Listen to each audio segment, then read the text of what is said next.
This past summer, I had an amazing opportunity to film with Expedition Overland in their backyard in southwestern Montana. If you haven't heard of them, do yourself a favor and binge watch the hell out of their amazing YouTube channel.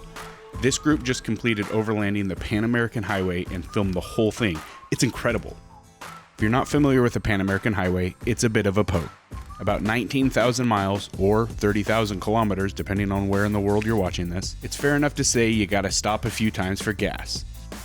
It's a feat on its own just to drive it, but to also create cinematic goodness out of it, my hat's off to them.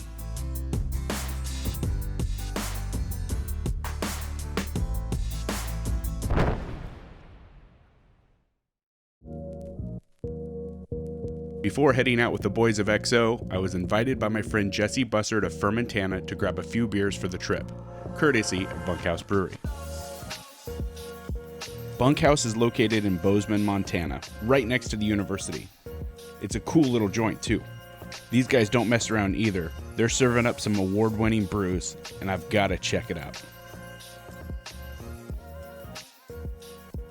While hanging out with Nick Velasquez, the owner and head brewer, he invited us to come back and try a few beers after we came off the mountain with Clay and the gang at XO.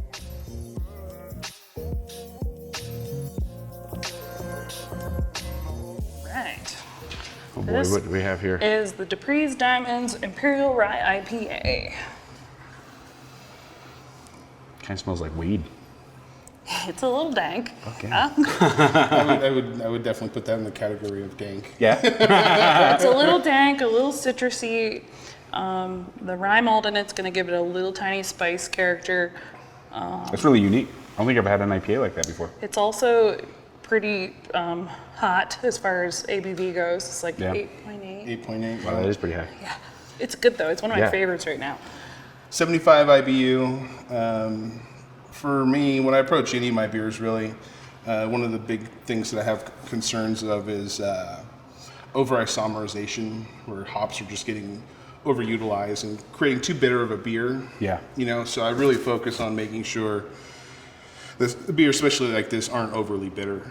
Yeah. I like to, what I call, mask my bitterness in my flavor and my aroma profiles. So, all my beers are going to have low bitterness, but I'm going to be able to maintain good hop flavor, good hop aromas, and that kind of stuff. Well, I notice when you get into high ABV, IPAs are bitter as shit.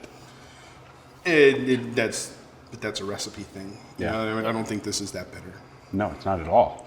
No, it's definitely, I mean, the whole thing with bitterness in IPAs is when you put in your hops in. Yeah.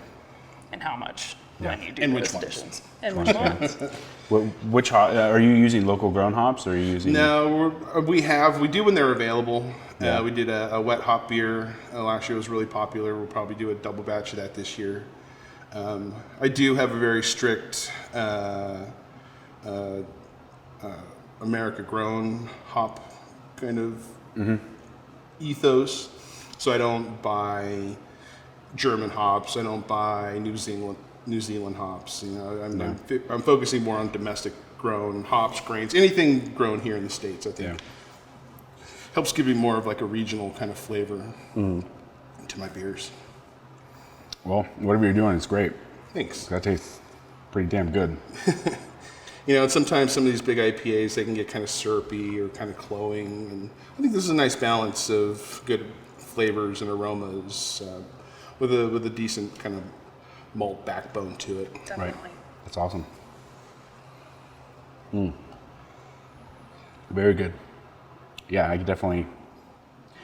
That could get you into some trouble. I was just going to say the same thing, and it has. Yeah? It has. Yes. It has. This is like one of those ones I was just thinking of earlier. I was just like, man, you know, this is something you chill by the lake, good, nice, like warm weather beer, and you're 6 in and all by yourself on the beach, assed out. Right. You know. Totally. 6 in, Yeah. you're just done. Yeah. Yeah. You are passed out for for a day sure. or two, yeah. But, you know, this is, you know, an Imperial Rye IPA is not something you see every day. No. You know, and so I felt like that was, again, a nice out-of-the-box approach. And, you know, it comes back down on me to execute it properly, you know, and make sure that that's approachable for the style. You know, and I think I'm pretty happy with the way it came out. No, yeah, well done. Well done. We should mention, too, the name is after a Grateful Dead song. Oh yeah, it is, isn't it? Yeah. Killer, right?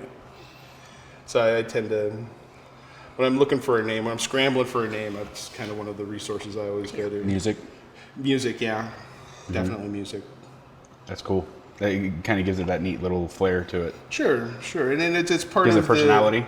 And it's part of the experience. You know, when you come in here, you know, the names that you see, the music that you hear, you know, the conversations you have with the people next to you. You know, it's a full sensory experience. At least when you come in here, that's what I want people to have. Yeah, that's the way it should be. It's dope. You come into a place you feel comfortable. Yeah, you know, I love when I come in here and nobody's on their phone. You know, and everybody's just talking to each other and having a good time and just forgetting about things. That's what's up. That's Bunkhouse.